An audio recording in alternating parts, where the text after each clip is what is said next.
मलाई कोही जस्तै बन्नु छैन यार, मलाई म जस्तै बन्नु छ।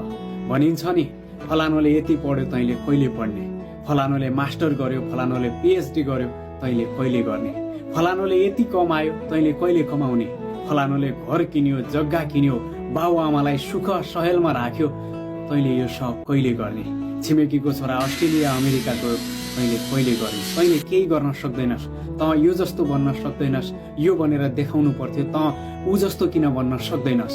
मलाई कोही जस्तो हुनु छैन, मलाई कोही जस्तो बन्नु पनि छैन, मलाई सिर्फ एउटा मात्र काम गर्नु छ।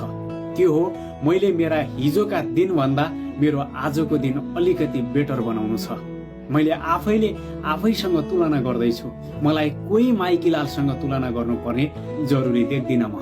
किन भन्दा सब थोक मैले आफै गर्नुपर्ने हो मेरा लागि, कोही माइकीलाल आएर मेरो लागि गर्दैन। त्यसैले मेरो जिन्दगीमा कसैले औँला उठाएर तैँले यस्तो गर्नुपर्छ भन्ने अधिकार कसैलाई पनि छैन।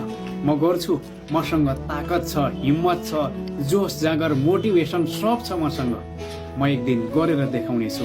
सिर्फ मैले हिजोको दिनलाई बदलेर आजको दिनलाई बेटर बनाउने कोसिस गर्दैछु। आई होप तपाईँहरू पनि म जस्तै गर्नुहुनेछ पक्कै पनि। मेरो युट्युब च्यानल जी स्क्वायर इन्स्पायर